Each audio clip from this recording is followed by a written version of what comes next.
and we're going to end up with a bear cob, and then we're going to also get rid of these shucks, okay? And that all happens right here. This is a Minneapolis mulling sheller. I grew up around these things when I was young. My dad had one on the farm, and we did a lot of custom corn shelling and that kind of thing, so I've been around it before. A lot of good models and makes of corn shellers out there, and they were designed to take the corn out of the cribs. Several different configurations of cribs. They could be long and skinny, round, that type of thing, depending on the structure that the farmer preferred. This is called the drag line. This would either sit alongside the crib or underneath the crib in a tunnel for the corn to fall into. I've got 50 feet of this stuff. Some cribs were very large, so required a lot of drag line. The corn then goes down here into a big cage. It's got a rotor inside of it. It's a big cast iron rotor. It's basically the same thing as your big rotor combines are today. From there, it falls down to a separation screen, which is right here. There's a fan back here that lifts the dirt up and keeps it afloat. This big paddle fan up here sucks the shucks out and the rest of the dirt and blows them out of the way. The clean cobs come out here, and the clean corn comes out over there. So we're going to see what kind of a job we do today on all of this. But one of the things that you look for when you're running a sheller is to come out with a nice clean cob, not one that's all ground up and that type of thing. That's regulated by several things inside the machine. Number one being the speed. Designed to run 800 RPMs. Got to slow it down today because today's corn shells a lot easier than it did when they built these things. Ears are different. They're much more fragile and that type of thing, and that's what we've ended up with the different breeds of corn.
Said they told her she was at 300. Really? She said there was no prize for it, but she was just. That's good. I'm happy with a couple of kids. Yeah. Well, good job. Yeah. Well, Lane's trying to stand for like that. Yeah. That's good. Yeah. You're starting to one man.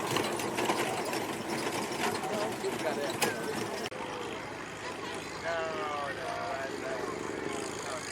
I got you that ready.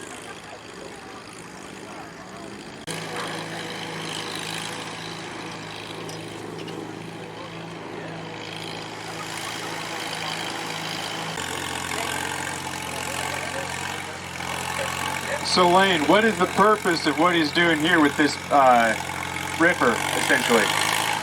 Just to break up the plow pan. So as a moldboard goes through the ground, where the shear actually cuts into the ground, it leaves a smear, which actually leaves a spot for water to pool up under the soil.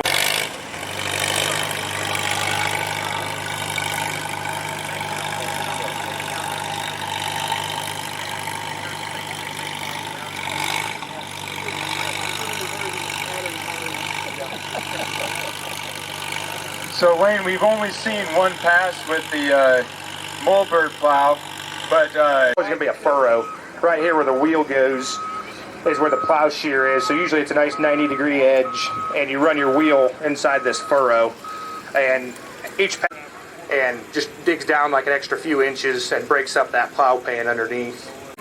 Come down this way, and then you turn into another path, or have a block of land and just make a loop on the outside each time. But you have to be consistent. You can't just turn around and come back on the same plow, otherwise you'd have a dead furrow there.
Yeah, she tends to not like it, but he'll eat it right out of your hand.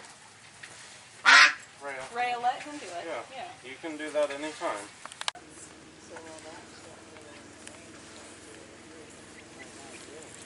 What?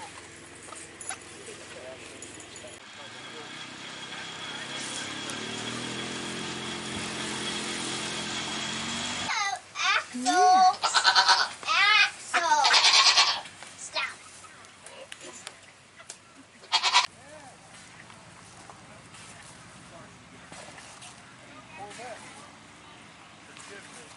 I was going to say I couldn't guess it because it's worthless.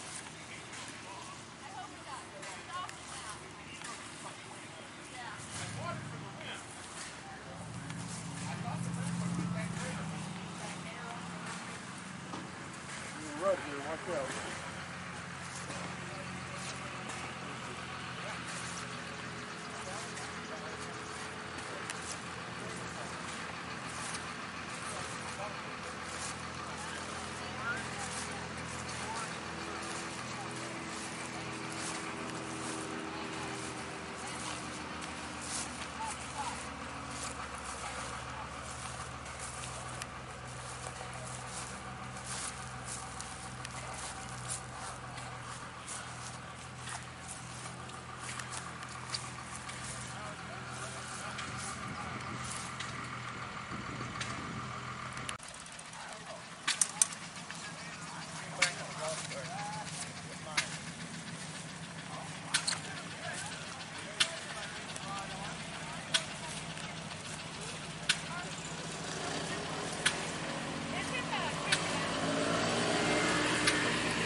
We are loading up now. So in probably about 10 minutes.